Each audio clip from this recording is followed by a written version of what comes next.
Update कयूं पिया। काज़ी अहमद मां साहिल लाखो जी रिपोर्ट मुताबिक़ त काज़ी अहमद भरिसां 14 महीना अॻु सिंध हुकूमत जे आशीर्वाद सां बासर धुर पारां यूसी सईद कुंडो जे दे बम्बई में बुंड बिरादरी जे समी एकड़ दरई ज़मीन ते कब्ज़ो करण समी हथियारबंद साण करे बुंड बिरादरी जे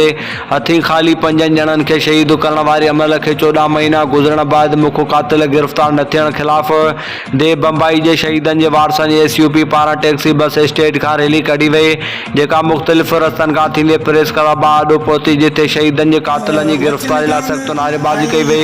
उन मौक़े ते शहीदनि जे वारसनि हाजी बुंड, UC चेयरमैन खमीसो खान बुंड, मासूम बुंड, रोशन बुंड, अबन बुंड, SUP ज़िला सदर मुजीब माची, ज़ैन भुट्टो, PTI अॻवान वहीद डॉक्टर वहीद अली उनड़, जसकम अॻवान गुलाम शबीर संगरास, पेटे अलिफ सदर अब्दुल हमीद कलोड़ो ऐं ॿियनि सहाफ़ियुनि सां ॻाल्हाईंदे चयो त इंतहाई अफ़सोस सां चवणो पवे थो त 14 महीना गुज़री वञण बावजूद बि दी बम्बई जे शहीदनि फ़कीर ट्रू बंड, माशूक अली बंड, अयाद अली बंड, साबन खान बंड,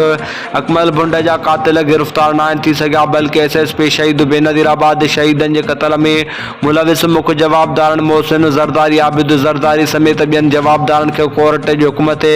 गिरफ़्तार करण बजाए कोर्ट जे हुकुम जी तोहीन कंदे संदसि फुल प्रोटोकॉल ॾेई रहियो आहे, ॾेई तहफ़ुज़ ॾेई रहियो आहे, जंहिंमां साबित थिए थो त SSP ज़रदारी हाउस जो कमदार आहे, बल्कि बासर जवाबदारनि जे चवण ते बचलपुर, कशर, कशूरपुर, अलियाबाद समेत आसपास जे थाणनि ते उन्हनि जा मनपसंद SHOs मुक़रर करे शहीदनि जे वारसनि केस जे फ़िरादने ते मुख़्तलिफ़ क़िस्मनि जा कूड़ा केस दाख़िल करे हिरास कयो वञे थो।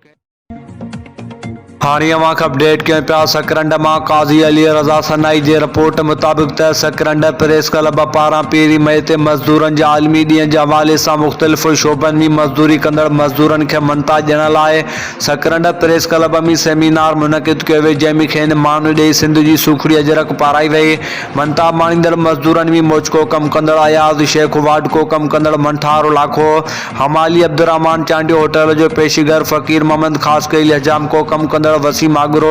ऐं बुआरीदार बिलावल सोलंगी शामिल आहे। उन मौक़े ते DSP Sakrand Israrmand Birohi, Sakrand press club जे सदर कादी जावेद सनाई, SHO सकरंड रशीद अहमद मेमण ऐं सकरंड प्रेस क्लब जे जनरल सेक्रेटरी मीर मोहम्मद कीरियो अलॻि अलॻि ॻाल्हाईंदे चयो त